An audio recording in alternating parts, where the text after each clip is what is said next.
It's like when Asian American families actually say I love you to each other on screen, I'm like, yo, that's not realistic to me. They say I love you through, did you eat yet? Like they give you food or cut fruit and things like that. That for me feels more authentic, but that's my experience. Asians are not the most directly verbal with what they think. However, they express it through action. When I first made my films, like my very first short film, I remember I was like, they didn't really say I'm proud of you, but they did I caught my dad rewatching my film over and over and over again.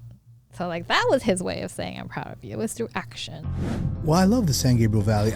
Welcome to the My SGV podcast. So I grew up here and I still live in Alhambra.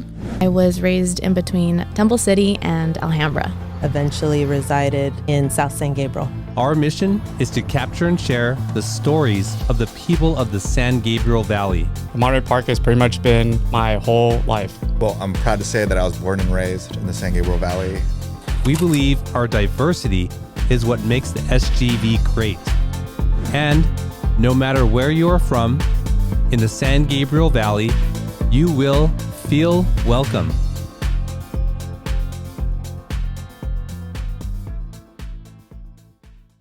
All right, SGVers, welcome back to another episode of the My SGV podcast. Thank you for tuning in. If you are new here, we bring you the stories of the people of the San Gabriel Valley. And if you are a returning listener, thank you so much for spending this time with us. I very much do appreciate it. Oh, Dorothy, I first came across you on a news article about your film release in my hometown. I was like, oh, this is pretty awesome. So what inspired you to create this film in the first place? So my short film that you mentioned, it's called Only in This World. It was actually inspired by my mom's. So my mother likes to go do Tai Chi at Alhambra Park, which is where I grew up. I grew up in Alhambra. And something that I thought was really interesting is that Alhambra is a community that is very diverse. However, part of it's also kind of segregated in that like Asian communities, Chinese communities usually stick together and Spanish speaking communities stick together. But then in my mom's Tai Chi group, I actually saw some intersectionality where you saw these older people getting together, and it was not just Chinese people, it was also a lot of Latino people. And they may not have been able to speak to one another in their languages or like to speak English, but they all showed up every day to do Tai Chi. And so I just loved that about my mom's Tai Chi group, and I decided to make a story about that. That is so awesome. I have memories of going to Barnes Park early in the morning, and there would be this group of, I'll just say older people there. Yeah. And they would be playing music, and they were doing, I didn't know at the time what it was, but I guess it's Tai Chi. Yes.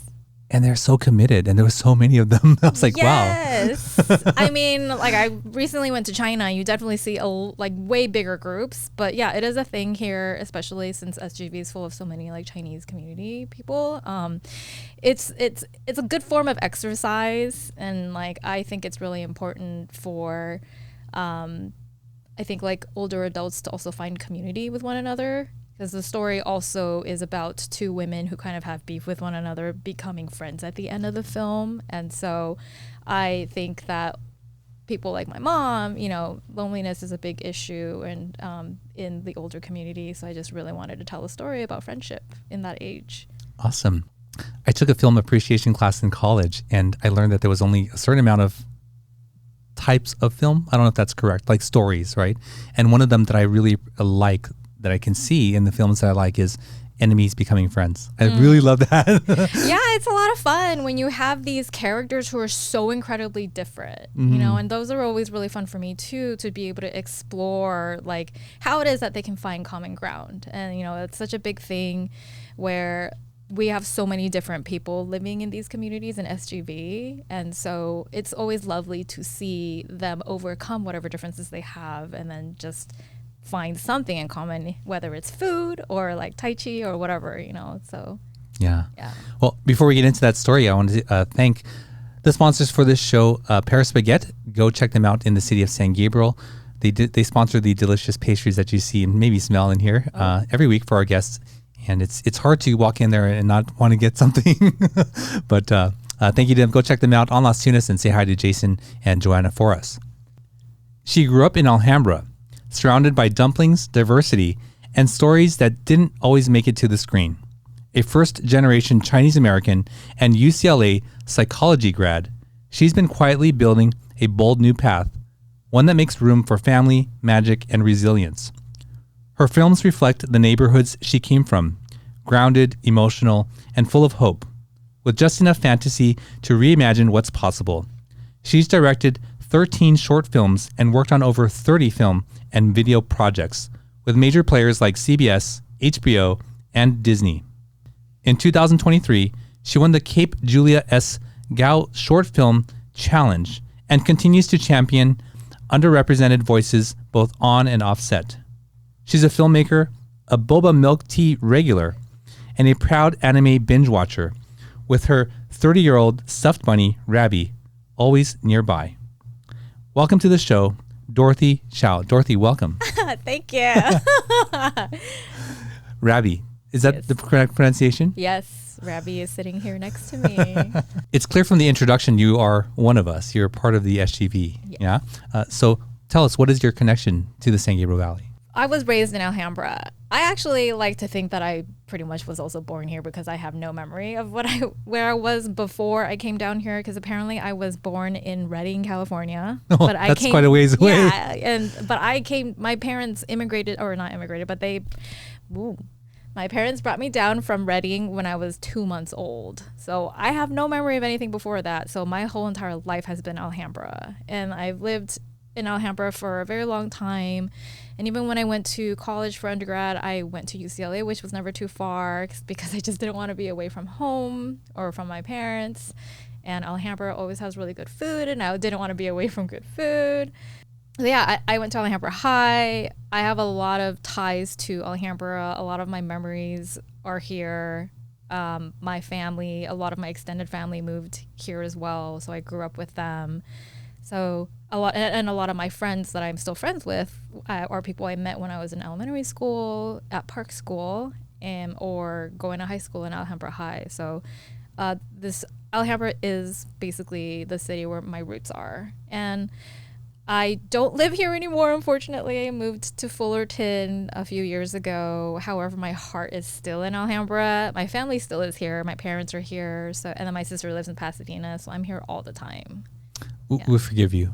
I know. I'm so moving far. to Fullerton. I know. Like, how could you leave all the good food and stuff here? Honestly, it was one of the biggest challenges for me to just leave. And so the closest thing I can get, so fortunately I live very close to Rowland Heights, which is still SGV. Yes. It's just border. So Yeah. whenever I have need a fix in like boba or even Chinese food, I'll just drive up Harbor, which is about 15 minutes away from where I live, and then just get my fix there. I But see. yeah, Alhambra still has a lot of things, and it's changed a lot in the past couple of years. So, I mean, whenever I come see my parents, I make it, or my dentist is still here. I refuse to go and find a new dentist in Fullerton just because it gives me an excuse to come back here. I get to see my parents, and I get to get some food here. At first, when you said Redding, in my mind, I thought Redlands, but I was like, no, Redding is far up north. Yeah. In a very different town. Very far up north, yeah. Okay. So your parents came here, and so you only have a memory of growing up in Alhambra. Exactly, yes. And what was that like for you as a child growing up here? Oh, I mean, I can't think of anything else. I mean, like, if I look back at my memories just of the things that I did, it was always just playing with my cousins at the condo we lived in by Alhambra Park, getting picked up after school by my grandma and grandpa, and then them taking me to the park as well. I was a really lonely kid growing up, but I do have a lot of great memories of just being surrounded by family. It was hard for me to make friends, but family was always there for me. I grew up with a bunch of extended family members, and like we lived with some aunts and uncles and also my grandma and grandpa. And my cousins immigrated out here from China as well during the time when I was a kid, and we spent a lot of our time riding our bikes to Toys R Us down on Fremont to just play games there, so I have a mental map of all the places that I went to growing up and still do, and every single corner of the city has just so many memories for me. And Yeah, I would say that even though it's changed a lot, I still love it as a city, and I just love the community that it's been for me and the community that I got to be a part of. You said you were a lonely kid. Yeah. Do you have siblings? I do. I have an older sister who's 8 years older than me. So, 4-year-old Dorothy is not going to have much in common with a 12 or 13-year-old teenager, So. Did you have an awareness at that time that you were lonely? Yeah, I had incredible social anxiety when I was a kid. I think I was just born a really anxious person because I was just scared of everything. Like my parents like to tell me this story of how like as an infant, my dad sneezed and then I started to cry. So I just had like all this anxiety. And then as a kid, when I was in preschool, just as a child, it was hard for me to talk to people. I didn't like talking to strangers. I was scared. I was so shy, so scared. My mom had to go and try to help me make friends. And I have memories of going to like Santa Anita Mall where they used to have this like playground with like wooden animals. And I would play on one. And the second another kid came to play with me, I would run away and hide behind my mom because I was so scared of just interacting with other people. And then I think in preschool, actually, my first friend, my mom helped me make. And then she ended up being my very first bully. Oh, no. She took me behind a stack of tires during recess and poked my eyes. It's such a strange story. I think back on it and I'm like, am I making this up? But how am I going to make this up as like a kid? She would literally, I think because when I was little at that age, I had giant eyes. They like took up half my face. Like they anime eyes, really big. And she would, kids are kids, right? So she was probably really fascinated by my eyes. And so she would take me behind the tire stacks and poke my eyes just to play with it. And then she would tell me, if you tell the teachers or your parents, I'm going to poke your eyes even more. And, I was so scared because I was like, oh, she's my only friend. Like, I will let her poke my eyes. And it really wasn't until one day a new kid came. And what's really great about this story is that his name is Jesus, a little Latino boy. It was her first day of school, and he essentially was like, who wants to be my friend? And I raised my hand and I was like, me. And then so he and I started to play. And then every time this other girl who poked my eyes would come and try to drag me over to do the eye poking, the bullying, Jesus would be like, no. And he would yell at her and basically protect me. And so that's actually how I made my first like real friend who made me feel safe was, Jesus, who was so sweet and so nice. And I have really good memories of him. We are no longer connected. I haven't seen him since high school graduation. But yeah, I think back on all of these childhood memories. And I have a lot of these types of memories from just being here in Alhambra. So it means a lot to me. Like the city just means a lot to me. Does Jesus know that story? Yeah, I've told him. And he's like, I don't remember. And then his mom has seen me, and his mom would be like, she would tell him like, oh, I remember her. Dorothy was so quiet. She never talked. Because I actually forgot to mention when I was a kid, I actually had selective mutism. So I was scared of talking in public, but at home I wouldn't shut up. But whenever I was in a public place, I never spoke. And so the teachers didn't know what to do with me. And so, they tested me. And at that time, there was not much about selective mutism there weren't a lot of studies. People hadn't done a lot of studies about it. They didn't understand it. And so the teachers didn't know how to handle me. So they were just like, oh God, we got to test her. But then, I would go through all those testing and they were like, okay, she's smart. Like, she is just a regular kid, but we can't get her to talk. Like, why? And I think a lot of it just was just my anxiety that turned into that. And eventually, I made friends who made me feel safe. I also got this stuffed bunny who I think has become my comfort. And then, yeah, now I just can't shut up, like I'm a filmmaker and I just tell stories through visuals and stories or just writing. And I can talk to people now in public, but it was a lot of work to get here. I mean, you're also a great verbal storyteller. Oh, thank you. It took a lot of work to get here. Yeah, I mean, just taking me down that journey and creating that scene for me, walking back and, the girl doing what she did and Jesus coming here and, Yeah. Yes, who saved me, in his own way. Yeah. Wow. So when did you start to grow out of that? Was it like in elementary school? Was it at high school? Like, did you still carry some of that with you? I think so. In kindergarten, I remember that I made another friend. Her name is Christine. We still are friends. She's one of my oldest friends. And during that time, I think the only person I trusted and spoke to was her. So she was my first friend that I spoke through to the teachers. And then eventually after that, first grade came along. That's when I got Rabby, this bunny, and I started talking to other kids. So I think it was a gradual thing where I just started making more friends and building that community. And that's what basically helped me realize that community is really important to me, and friends are really important to me. Relationships are really important to me, because I did grow up a little sheltered. The only people I had were my family members, my cousins, my sister. But without them, like, where was I? Who was I? And so being able to make friends, and also making friends who didn't hurt me or didn't make me feel like I needed to give them something, or I felt safe. I think that's when I learned to find my voice. And then when I hit middle school, I spoke a lot and made a lot of friends. And so it definitely was a lot of years of just exposure, I would say, practicing and just putting myself out there, and then trying not to be afraid all the time.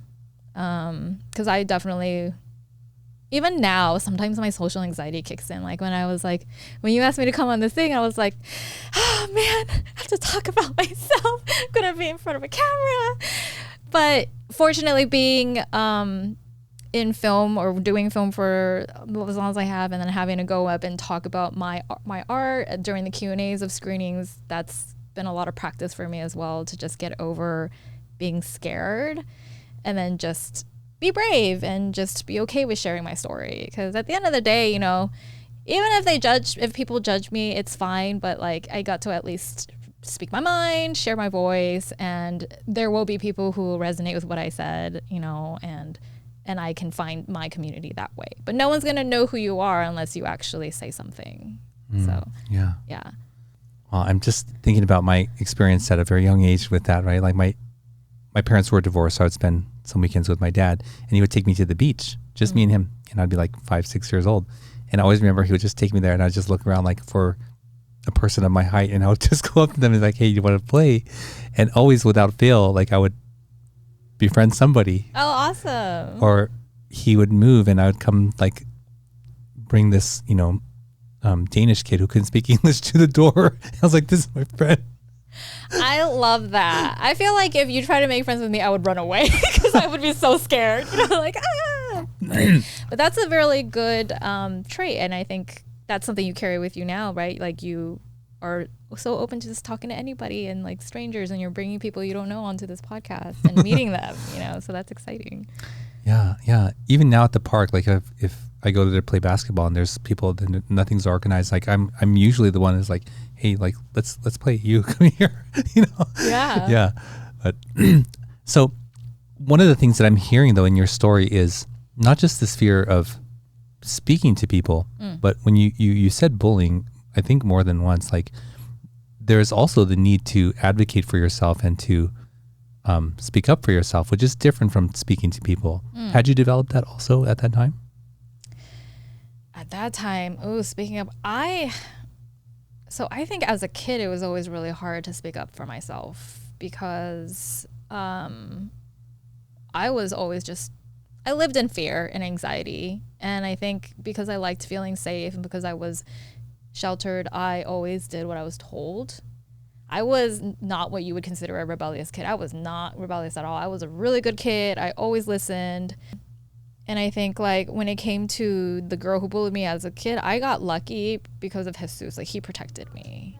But I think I was never very good at asking for what I wanted. The one time that I do, like one pivotal moment for me where I was finally ready to ask for what I wanted or did what I wanted, which was against what other people wanted for me, was to pursue my career as a filmmaker. because like my parents wanted me to be a doctor, very traditional Asian career choice. And because I wanted to be the good kid that made them proud, I was like, sure, and I got into UCLA, which is a really good school. I was pre-med. I got weeded out. Fell in love with psychology though, so I was like, oh well, I could do the next best thing, which is to get a PhD in psychology and be a therapist. I'll still be a doctor. I won't be a medical doctor working in a hospital unless I'm a psychiatrist. But I wouldn't be your typical MD, but I could be a therapist. So that was like my alternative in just still appeasing what I thought my parents wanted. But then I think like it was just the feelings of so many years of doing what other people wanted for me and burying what I truly wanted or my own voice, that when I found filmmaking, I felt free. I felt freedom. Like, oh, I may not be good at articulating how I feel, but I could put it into like a story and then visually express that, so I feel like I don't have many memories of me as a child being able to speak up for myself and advocate really well, because I was always somebody who followed what other people told me, and I was fine with it until one day I wasn't. And then I finally decided to make this choice that was mine and mine only. It wasn't something that somebody else told me to do. It wasn't something my parents told me to do. They were very, very worried about me pivoting to this career. But I wanted to do it because I was like, my life is short. I need to do this. I don't want to regret it. And I love it. I love being a filmmaker. I think it's really great being able to pursue this. And I'm so blessed in that I have the opportunity to do it. So yeah, I think like advocating for yourself is really important and something that not everybody does at the same time. And for me, it came a little bit later. I'm curious, and you don't have to answer this question. I'm just curious, and there's a reason why I'm going down this line. Okay. What was discipline like for you as a child? What did that look like? Discipline. Do you have more context? Yeah, because when you say that you were like a good child, an obedient child, as a parent myself, right? Like those have very, very different meanings to me now as I'm a parent, right? Yeah. I want my kids to be expressive. I want them to know themselves and say what they want. Like the term talking back doesn't exist in our household because they're a full person, right? And so in order to have what I think society deems a good kid, and typically that means like they don't speak out in public, they don't make noise, like someone's like, oh, your kid's so well behaved, that's like, I'm like, you don't achieve that, in my opinion, without some level of fear. Yeah, I see what you mean. Yeah, I think so. I think what's interesting about that is that there are more cultural elements attached to that. Like I definitely am.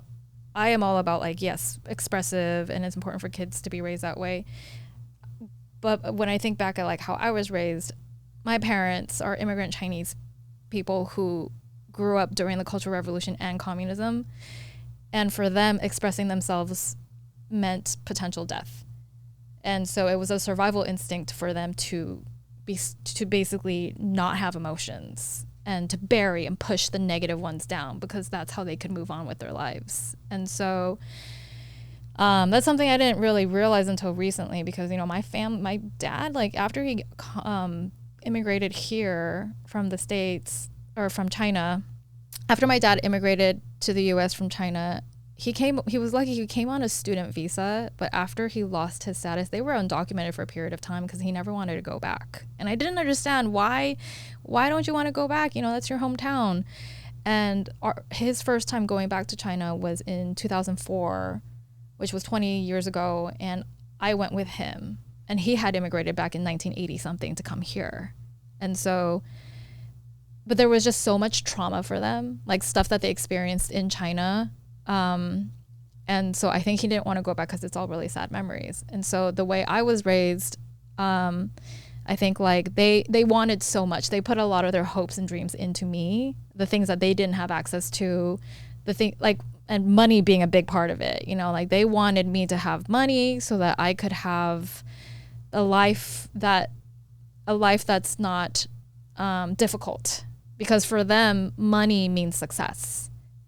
And I've had to redefine that for myself, because my value, actually, because I grew up thinking that money means success, money means making my parents proud, all of that.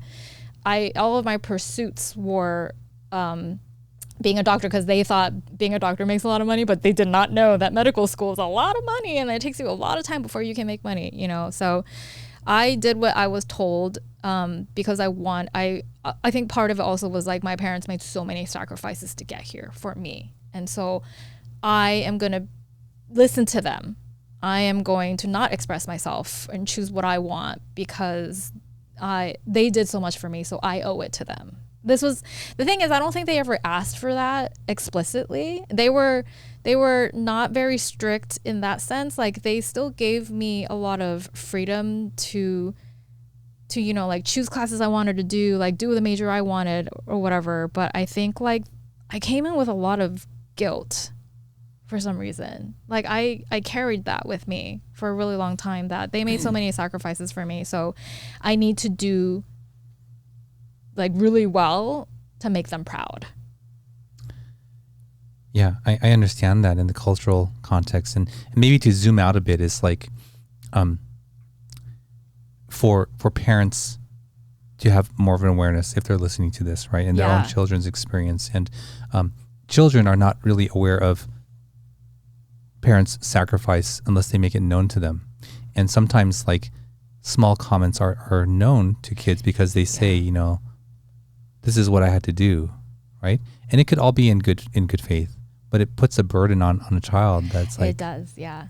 You know, maybe sometimes unfair. Yeah, I think for a child to hold that weight. It's true, yeah. I feel like I picked up on a lot of those things, even if it was not explicitly said, because I'm also a very sensitive person, so I think I just picked up on a lot of that stuff and carried it with me for a very long time. Yeah. And then in another context, like what would it have been like if someone said to you, like, it looks like you're having maybe some difficulty or struggle with this thing, or, you know, that you're anxious or looks like you're carrying a lot of weight as a child. Mm-hmm. What would that have looked like for you? Was there somebody who saw what you were going through at that time? No, I mean, not really. Was there someone where you're like, I'm having a really difficult time, you know, processing all this, or I feel really bad and I really want to pursue my own things, but I really want to be a good kid? Like, was there someone that you had, a friend, a confidant during that time that you shared these things with?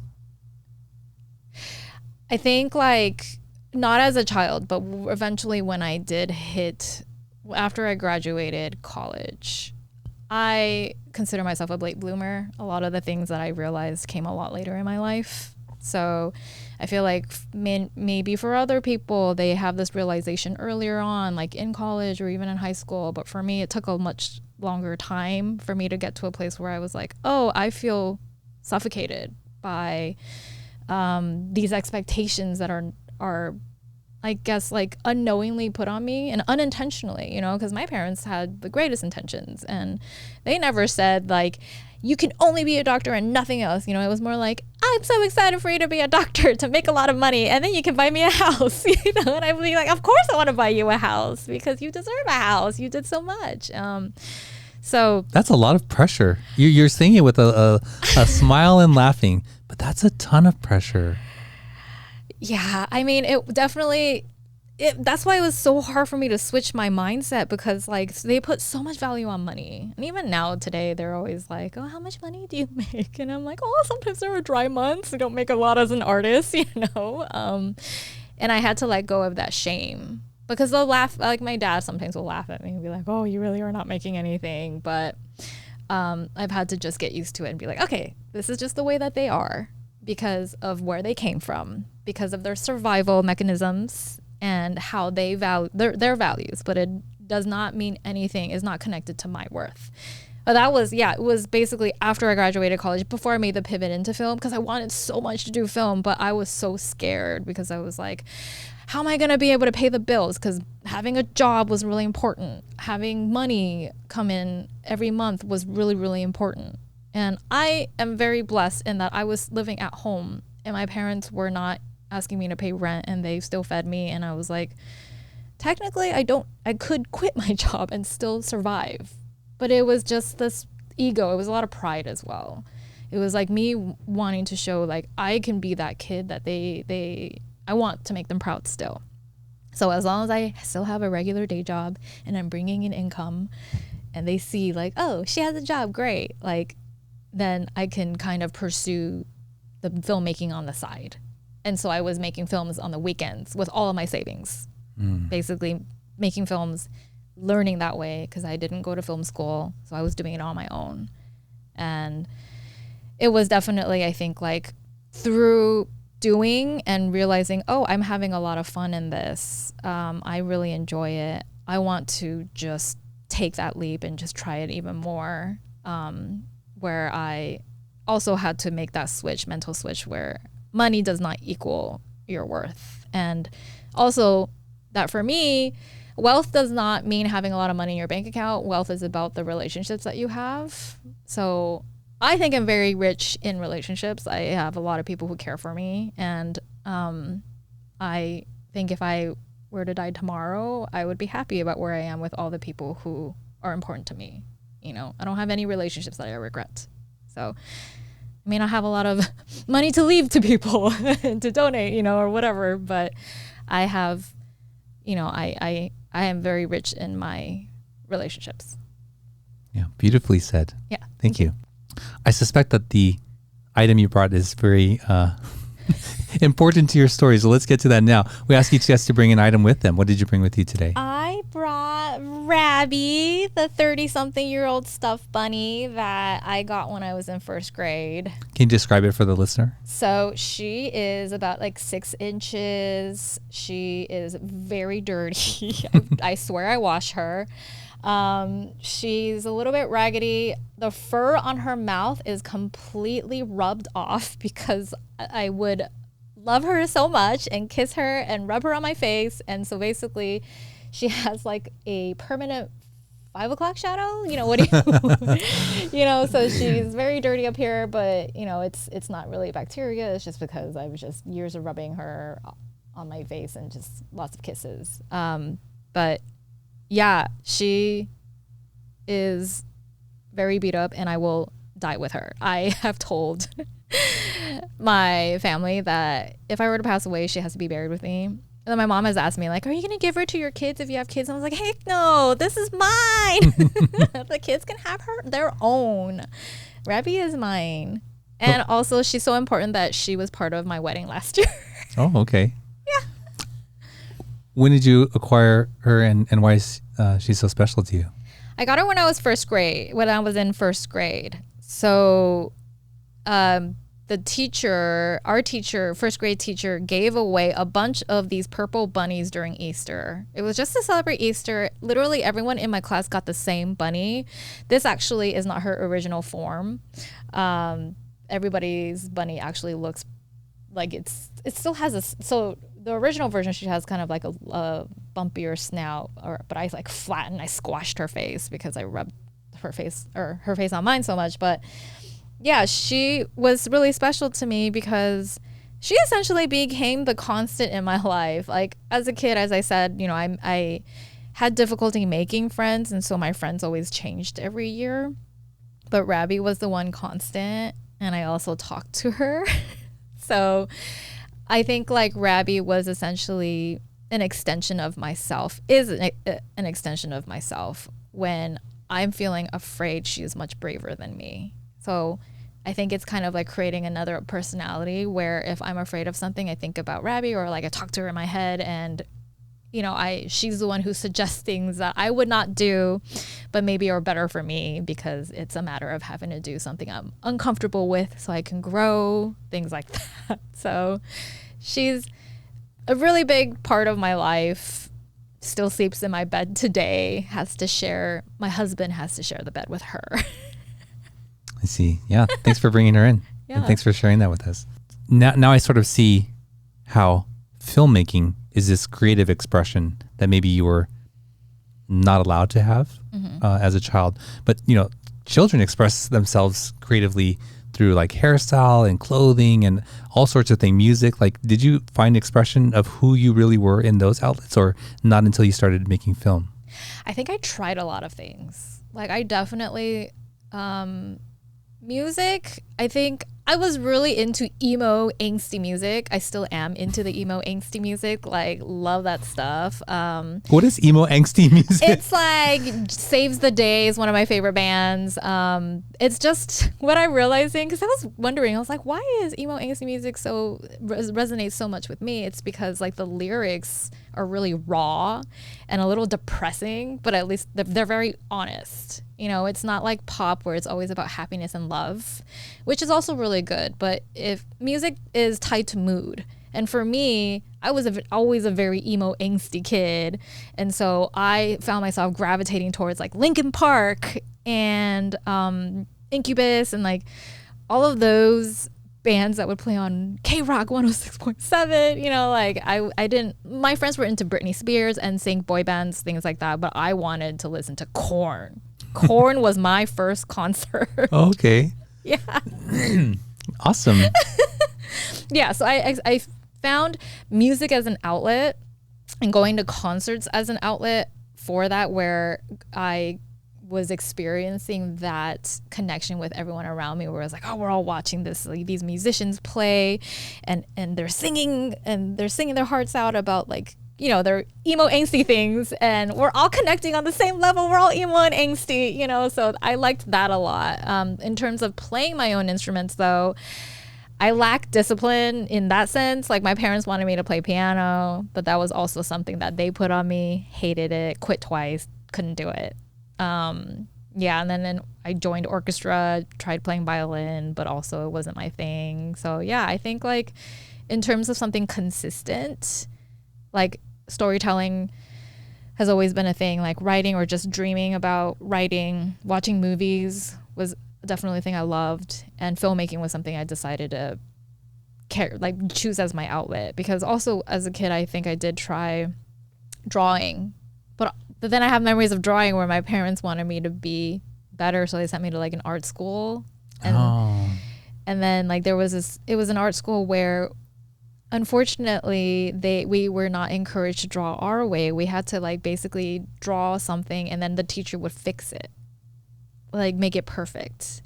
And I look back on that and I was like, that's not I would not want an art school like that now for my kids. Like I want my kids to be able to express, draw the way that they want.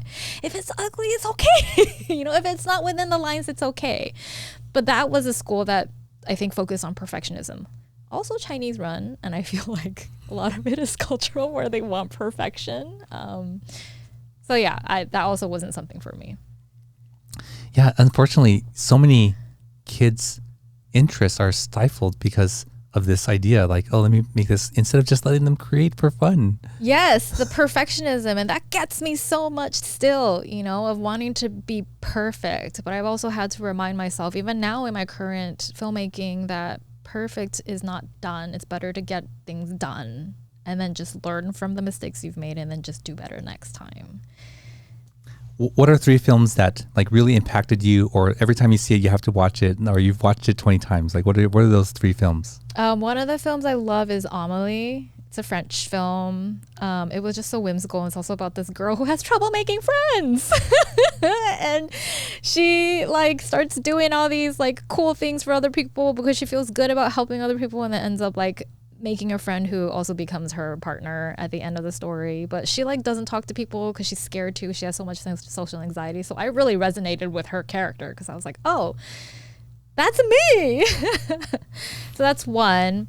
Another one is usually my go-to during the holidays. It's called It's a Wonderful Life. Love that one. Also because it is about friends, about like people coming together to help you when you think you don't have anybody. That's where he imagines himself committing suicide. So he tries to, and then an angel comes to save him and essentially is like, here's what your life is going to be like here's what your friends and all the people who care about you, what their lives would be like without you. George Bailey. Right. Yes, right. George Bailey. Yeah, George Bailey, like basically is taken around to a basic alternate life of what things would happen to people if he wasn't around, and then he sees the impact he's made, and at the end of it, because he's in debt and he can't save his like company or whatever, and then that's why he tries to kill himself for the insurance money, and then at the end all these people he's helped throughout his life come together and help him. They like all chip in some money to help save him and his business. So it's a really sweet story, really great for the holidays. As a kid, I didn't really like black and white, but that one's a good black and white film. Awesome. And one more. I don't watch it again and again, but I do want to bring it up. Like, Little Mermaid was something that I watched a lot as a kid. I have memories of literally coming home from school and then heating up a tray of like chicken wings for snacks, like Tyson chicken wings. I remember this so detailed, like it comes with little teriyaki sauce packets. And then I would sit my butt in front of the TV and just watch Little Mermaid on replay again and again and again. I had it on VHS tape. It was one of my birthday gifts one year from my parents. And what I loved about that was that I think I didn't realize it when I was a kid, but I do now as an adult. Like, oh, I loved it because she didn't have a voice and she got one. She finally got a voice. She stood up for herself, and her voice was taken away. She got it back, and she also had friends who were there to help save her. But I really resonated with her as a kid. There's like so much of this stuff I didn't understand before, and now as an adult, as I reflect back, I'm like, oh yeah, like all of it makes sense. Yeah. Yeah. Well, so great that you shared all those with us, and we can clearly see how they've impacted you and why they've impacted you. Yeah. Before we go on to your what you're doing now and specifically your film, let's take a quick break and we'll be right back. Okay. Sometimes even the best of us can slip up.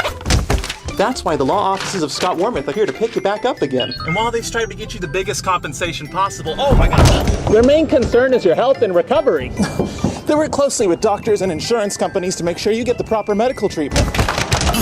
Initial consultations are free, so give them a call. At the law offices of Scott Wormuth, we're with you all the way.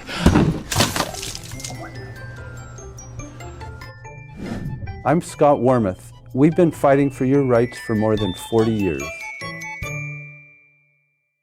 All right, we're back with Dorothy. Dorothy, before the break, you were sharing those 3 movies with us, and it was so great to make the connection. Yeah. Why they meant so much to you. So thank you for sharing that. When we come back from the break, we'd like to ask questions from this deck of cards called Icebreakers, and they're just another way for the audience to get to know you and I a little bit better. I'll be answering as well. Okay. What was your first job? I worked, I believe it was the library when I was in college. It was the university library at UCLA. Good thing I don't work there anymore because I used to take naps there. During work? Yes. I was a student, right? And I was doing all-nighters all the time. And it was a slow job. Most of my responsibility was just shelving books. So I would go behind the library stacks during my shift, and I was like, oh man, I'm tired. And I would just basically go hide behind one of those stacks and just take a quick 20-minute nap while I was there. And nobody was ever there because everyone was always shelving on their own sections on the floor. It was a big library. So, shout out Young Research Library for giving me a place to take naps. Great story.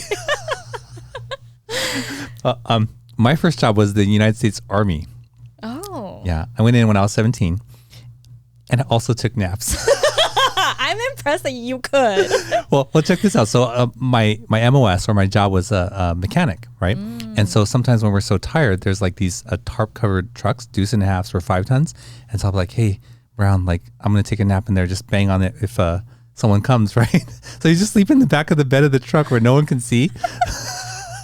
or you so underneath the Humvee, like when people are walking by, they can see your body under there, but they can't see your face. So I would just like hang my arm up on the underneath of the carriage of the Humvee. So it looked like I'm working on it. Oh, that's smart. See, you took it to another level. You made it look like you were working while you were napping. That's great. You know what? Props to you. So they would walk by, see my feet under the truck, see my arm up. I love it. And you never got caught, I'm guessing. No, I never got caught. Heck yeah. That's the right way to do it. So if you're watching or listening, let us know, what was your first job? That's funny, the nap thing. So Dorothy, you are making films now. You get to express these feelings and thoughts and ideas and find your voice through creating films, right? And you've created many, many films. Yeah? Yeah. I mean, I still feel like I have a lot more to go, but yes, I have created a good number. And is there one of those that stands out to you in any particular way as more meaningful or special? Definitely the most recent one I made, Only in This World. That one was very personal because it was inspired by people who are currently in my life. You know, my mom and my mother-in-law. They both did Tai Chi at different times, but in different communities that also had Asian and Latin communities. So that one is, I believe, the one that means the most to me out of all the ones. Because, you know, I got into filmmaking. I didn't go to film school, so a lot of the films I made were a lot of experimentation, learning, exploring, trying to figure out what my voice is, what my style is, the types of stories I want to tell. I even tried making a horror film once. Nobody will ever see it. It was so bad. Oh, no. Okay. Now I want to see it, though. It was so bad. But it was fun. And, you know, I was like, oh, okay, not into it, you know? So it was definitely a lot of learning to get to where I am now. And the current one, Only in This World, that currently it's entering into the festival circuit. So hopefully it'll play at more film festivals.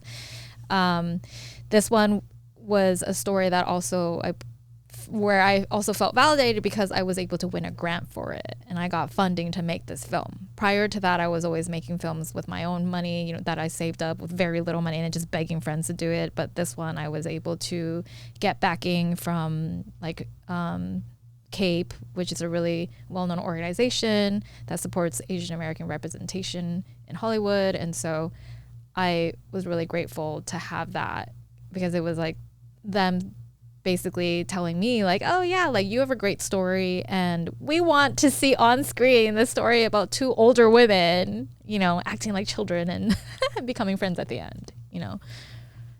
Is your husband Chinese? No, he's Colombian. So that's also That's the mother-in-law. Yes, my mother-in-law is Colombian. And so it's your mother-in-law doing Tai Chi with your mom.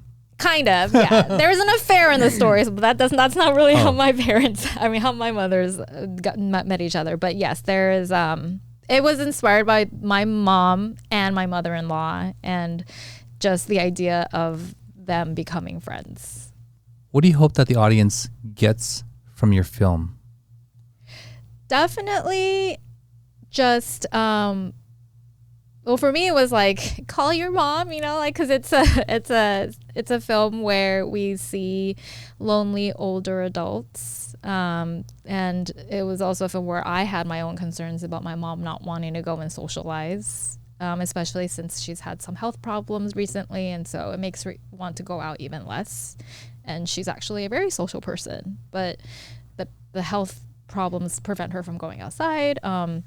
Or she doesn't want to go outside because she doesn't feel like it. And I think like one of them is that us recognizing how important community and friendship is for older adults, especially like seniors, you know, and also having them recognize it as well. One of the things I'm trying to currently encourage my parents or my mom especially to do is to just go back out to the park. She hasn't gone and done Tai Chi in years.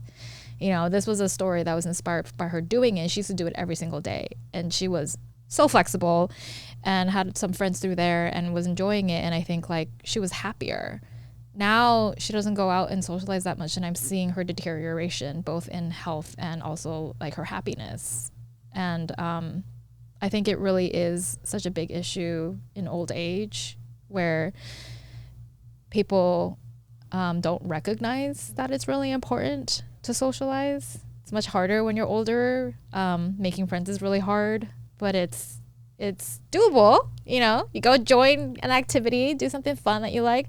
Honestly, when I look at the community center catalogs, I want to do all of this, but I'm not old enough. It looks fun. They do these day trips, like they go and explore, like Alhambra has like the booklets that they send out every season, you know, and then they'll be like, oh, we're going to take you on a day trip to go ziplining or something. And I'm like, wow, these people who are doing some fun stuff. I came across a study once that said that the one sport that extends life the longest. Can you guess what it is? No. Has to be a social one though. Yes. It's a social one, yeah. And what's crazy, it's any racket sport. Oh, like tennis? Tennis, ping pong. Oh. Yeah, I guess now even pickleball. Pickleball. Mm-hmm. And at first I was like, oh, that's interesting, maybe because all the movement and, you know, and I was like, but other sports have that too. And they said because of the social aspect of it. Oh. Yeah. And it's also less physical intensity. It can be, yeah. Yeah, for older people to be able to do. Mm-hmm. Yeah. Yeah, interesting, huh? Yeah. I mean, I see a lot of like pickleball things in those community center catalogs too. So yes. Yeah. I haven't picked it up yet because I'm obsessive about, you know, being good at something like that. And so it's so hard to suck, right? At the beginning, I hate sucking so much. Yeah. Yeah. You were named after your parents' immigration lawyer. Yes. That's already a story. How has your family's journey shaped the stories you choose to tell? Oh, yeah, definitely. I think the fact that my parents are immigrants from China and grew up during a time that was really difficult, I think is they've carried a lot of the behaviors they've carried out here. And I think like it affected how the stories they tell me and then how they talk to me. And also growing up in Alhambra where there are so many immigrants around me, that has also inspired me to tell stories about them. I feel like whatever we see in media, I mean, it's one version of a story. But for me and the community that I grew up around, especially San Gabriel Valley, I don't know. I feel like some of the representations I've seen of San Gabriel Valley, I'm like, that wasn't my childhood. You know, I love Brother's Son, but my childhood was not like, you know, mafia. I mean, it's fun. I love that show. But like, you know, like my childhood growing up here was different. And I also, you know, because I have memories of my grandparents being incredibly involved in my life. Like, I think a lot of us here in SGV grew up as part of multi-generational households. I think you see that a lot more in like, I've seen that a lot more in like Latin shows, but not so much in like, you know, Asian American shows. But yeah, I definitely had a lot of grandparents, I had a lot of memories with my grandparents because they essentially raised me when my parents were working. My parents had to go work all day. And so it was my grandparents who taught me a lot. And I think like it's also the reason why I am still able to speak the dialect of my family's hometown, because I speak it with my parents, I spoke it with my grandparents, and then all my relatives, like my aunts and uncles. And what I'm realizing is that the dialect that my family speaks, there aren't many people from this part of China. Like what part is that? It's called Guiyang. It is southeast part of China, very close to Sichuan province, which is where, you know, the numbing spice food. A lot of people know about the food, but like our province is right next to that one. And so my family's from there. And I realize now that it's because like that province used to be one of the poorest provinces of China. So there were not a lot of people who immigrated here from there. And so I'm really fascinated by that, just by like history that's stories that are not told that maybe other people might resonate with. And if I can share that with other people, then I can find connection with others and then make them feel seen, make them feel heard. And to also create a community for them to be a part of as well. You've created 13 short films. As a director, was there a project that pushed you personally or creatively? Ooh, There was one called As Bitter as Sweet where we filmed with a baby. That was really hard. Like an infant. She was a toddler at the time. I believe she was 2. Oh, okay. That's tough. But like, so it was a short that I did with my friends, and my actor friend had just given birth to a child, and so we were thinking about like, oh, it would be fun to like try to, because we have access to a baby, maybe we could create a story out of this one. And then we created one together, and then pandemic hit, and then we were like, oh, we can't make this film. But I really wanted to figure out a way to make it, because I was like, we're not going to be able to make it after like a year, because your child's going to grow so fast, and she's not going to be as young as as we originally imagined in the story. So that was definitely challenging, because I don't know how to direct kids. That's hard. Parents can barely do it. I was like, who did I think I was thinking I could get this kid to do things? But I was really lucky that essentially we had multiple what we called child wranglers, because the mom was the actor, but she was like, I can't wrangle my own child because I got to be focusing on my thing. And so her mom, so the child's grandma, came, and child's grandma was very good with this kid. And then child's dad came as well. So like it was like a whole family affair where they were all just making sure that Everly, she's so cute, making sure she was comfortable, making sure she took naps at the proper time. And that was something else too. I was like, oh yeah, we have to allocate time surrounding their naps and stuff. But she had a lot of fun. She was like, apparently afterwards, she asked her mom, like, when am I going to go back and do another movie? But that was definitely tough, because like, yeah, it's like, if you have specific scenes of like, I need the baby or the little girl to like look at this woman, she's going to do what she wants. Right. And she's like, because I wanted the woman to like feed her. The other actor would like feed her, but then like, what if she's not hungry? She's not going to eat. So we had to wait for her to get to her feeding time in order to feed her, or like, how do we get her to look here? So grandma had the idea of putting an iPad, and then so she just got like in front of her, and so the baby was focused on the iPad. So we at least had some type of look. So yeah, that was a challenging one for sure. And it's funny because in the film industry, a lot of people are like, don't ever film with pets, like animals or children. And now I know why. So I won't do that again unless I really have to. Thanks for sharing that. Yeah. What's something Hollywood still doesn't understand about the Asian American families on screen? Something that I thought was really entertaining, and it's refreshing, but it's not something I'm used to, is like when Asian American families actually say I love you to each other on screen. I'm like, yo, that's not realistic to me, because I didn't grow up ever hearing those words from my parents. They say I love you through, did you eat yet? Or like they give you food or cut fruit and things like that. Like that, or that for me feels more authentic, but that's my experience, that like Asians are not the most directly verbal with what they think. However, they express it through actions and other words. I mean, I definitely love hearing I love you from my husband. He says it to me all the time, and I realize like, oh, that's something I lacked growing up, is like words of affirmation from my parents. I never heard I'm proud of you. I've never heard I love you. However, I saw that in different ways.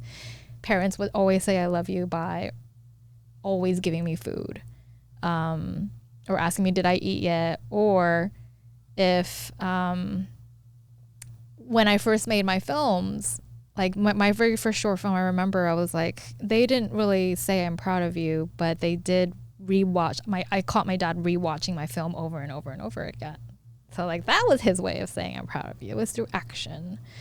So that's just more like surface level. I think like deeper is like, I think there are bad Asians. I love seeing anti-heroes, and I love seeing when like characters on Asian American characters who are not your typical expected characters, like not the model minority, not the smart nerd, like maybe they're just like, the can I say badass? Like Ora Nishi? Huh? Lucy Liu's character in Kill Bill. Oh. Do you remember her? Yeah. badass. I mean, not just martial artist though. I mean, like she was really definitely she kill people. I like it when I see characters who are just Michelle Yeoh. Yes, I loved her in Everything Everywhere All at Once.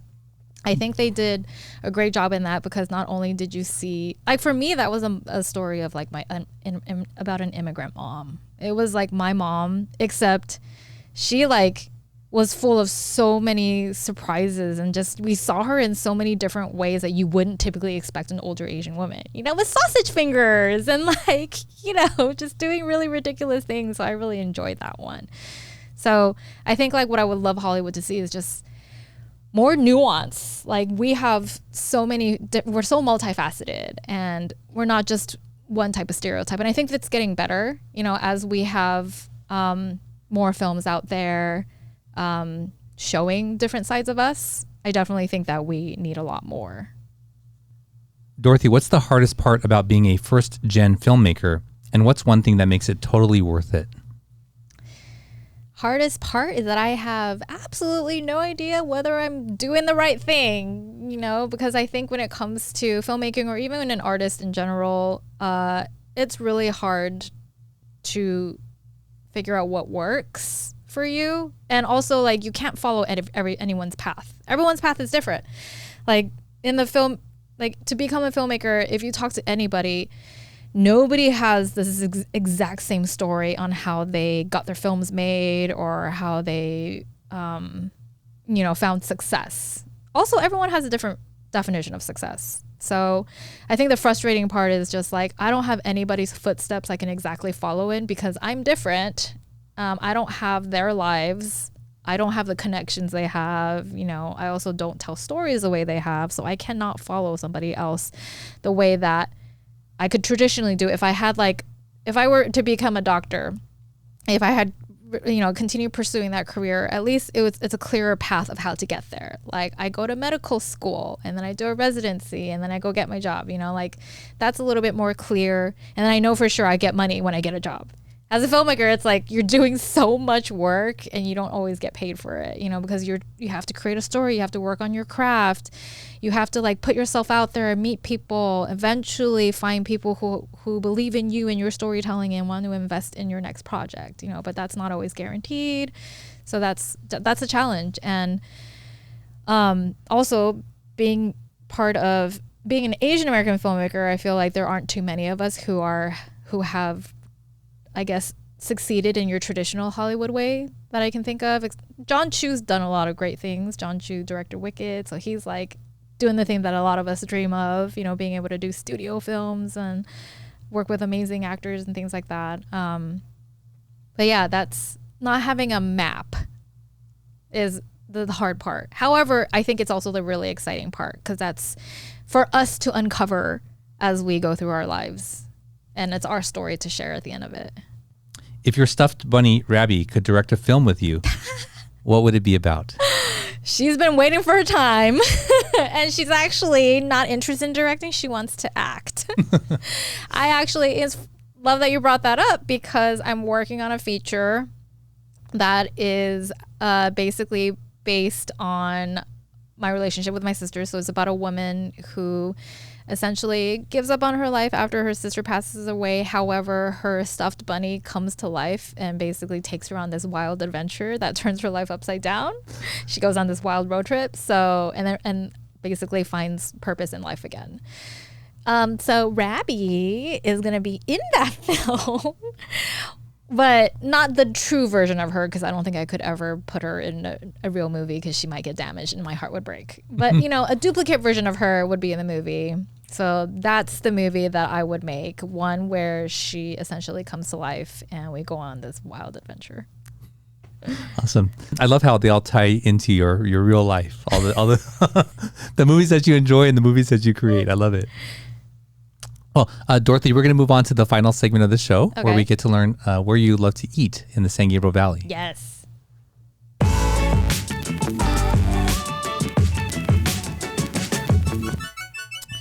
So, Dorothy, this is the SGV3, and we want to know your 3 favorite places to eat in the SGV. Doesn't have to be food, right? No, it does have to be food. But like, can it be boba? Because I'm. Yes. Okay. Yeah. Okay. Yeah. Because I'm obsessed with boba. Like really obsessed. I think that's part of what shaped my identity as well. Just my obsession with boba. My favorite boba spot as of today is Tenju, which is based in Roland Heights. And that is because it's the closest one I have access to, but they're really good. They have premium teas, and they give you a good amount of boba balls, which I always love. So that's one of my tops. What is your go-to standard drink order if you go to a boba shop? If like when I go to a boba shop, I'm super basic. I just get like a regular boba milk tea. Because for me, that's what defines whether a drink is good. You know, I don't really need the fancy stuff, like the creme brulee stuff, because I'm very OG like that. So it's black milk tea or jasmine milk tea if I really want something lighter. They both keep me up at night though, but it's worth it. And are you able to detect the nuance in like the quality of tea and the boba? Yes. I have trained my husband in figuring this out as well, because before he was like, they're all the same. And I was like, there's different. So I can tell when the perfect boba ball is like when it's hot. So it tastes freshly made, or like it's at least been sitting in a nice hot pot that they keep warm. Because I learned that you actually, in LA County, you cannot keep boba for more than 4 hours and you have to make a new batch. But essentially, the best ones are hot and chewy. In Taiwan, they would call it QQ. Like it has to have like a good, like satisfying chew, and the sizing of it has to be like definitely the bigger one. I don't like the tiny ones that are not satisfying enough. But you have a hot, sweet boba. Maybe it's marinated in brown sugar or honey, and then you have that with the milk tea, and the milk tea is cold, so it's just a perfect combination of like hot boba balls and the cold drink. And when you're drinking that, especially on a hot day, it's like joy. Wow, look at your ability to just take us there with all that descriptive language, and it's incredible. It's so good. And then when it comes to teas, I mean, like I can taste it when it's powder. A lot of places will use powder, but I like the premium tea because I've gotten super bouge since I started my boba addiction when I was like 7.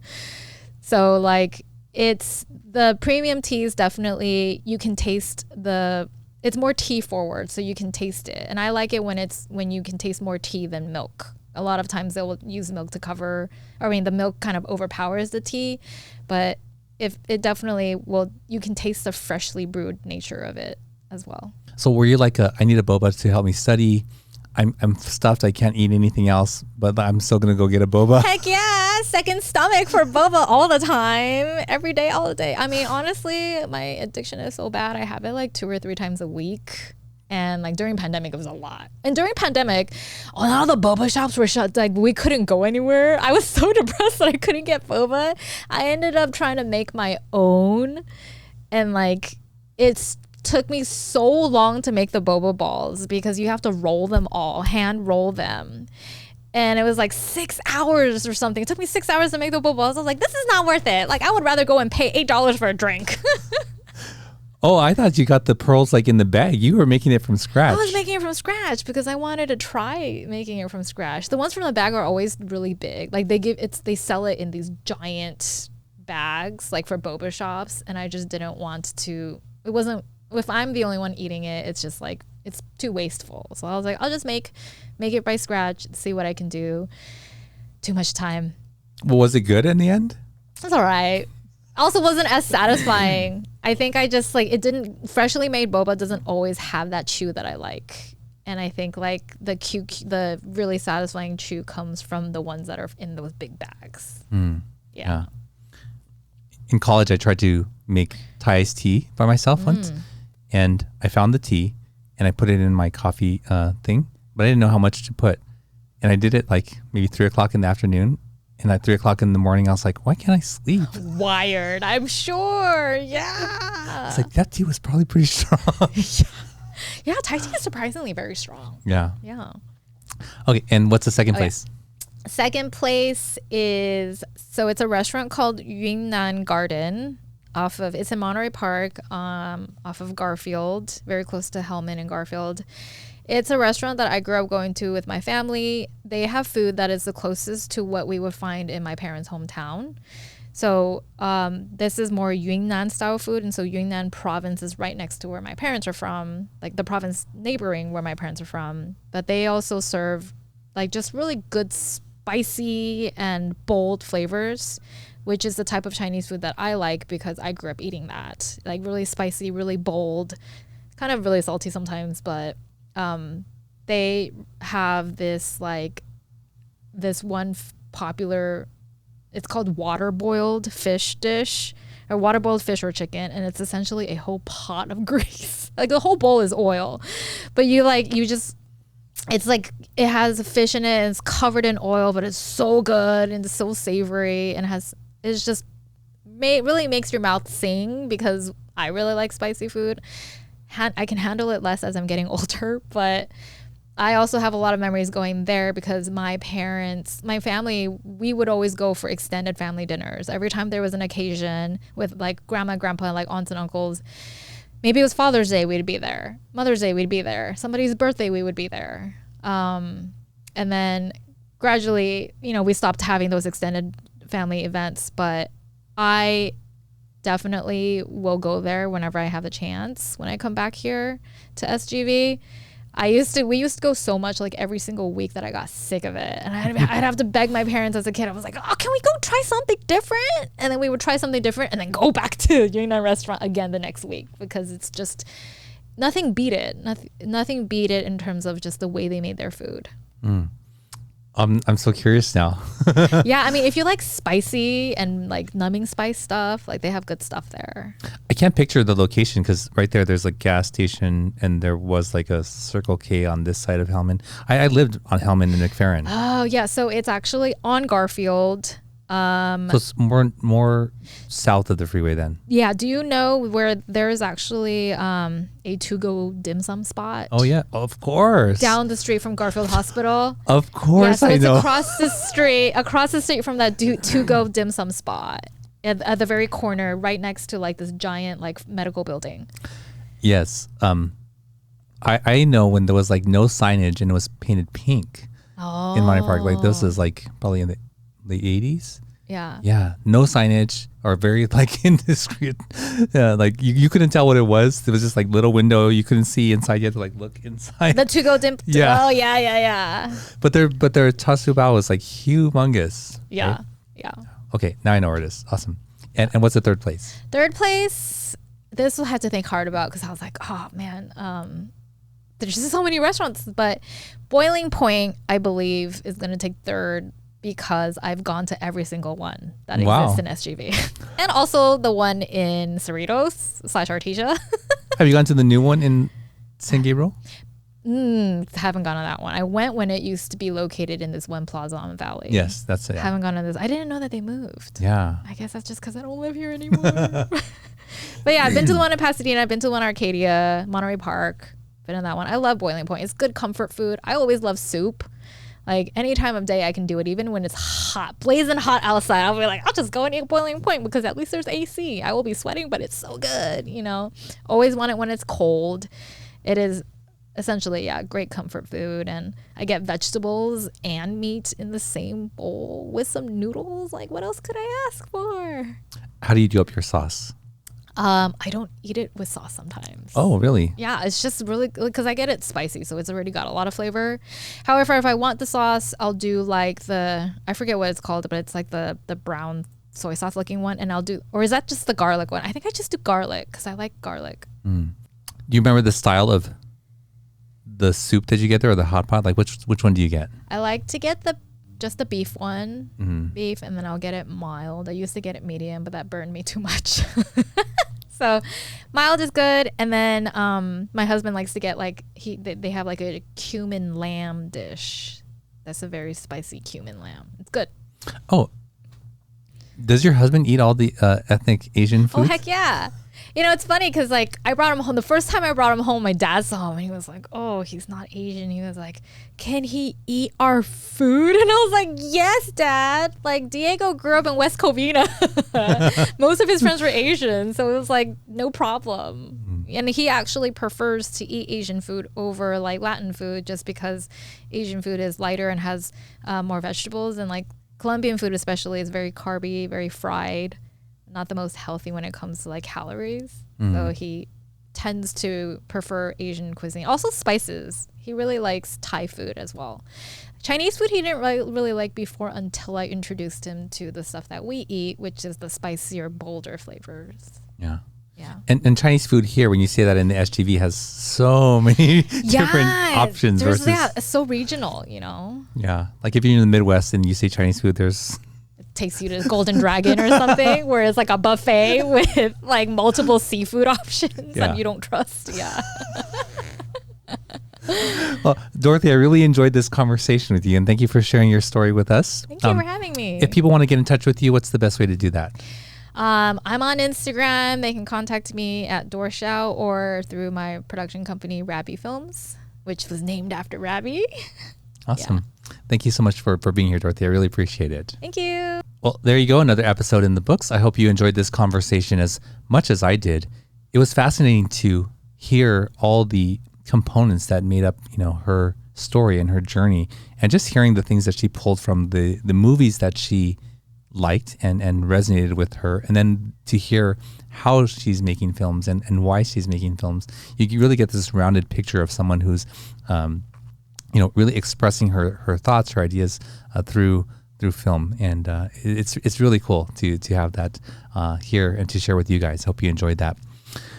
If you like this kind of content, please subscribe. Don't forget to like and share, and don't forget you can check out and buy our food passport at mysgvfoodpassport.com. And if you want to see the full catalog of episodes, check out our website, mysgv.net. And until next week, we'll see you then. Thank you for joining us on the MySGV podcast. Check out more of our content on our website, mysgv.net. This show was produced by Scott Wormuth, directed by Russell Mano, edited by Victoria Allers, and original music by Yone OG. If you'd like to join us next week as we capture and share more stories from our diverse community, feel welcome. Nice mother. No, kind mother.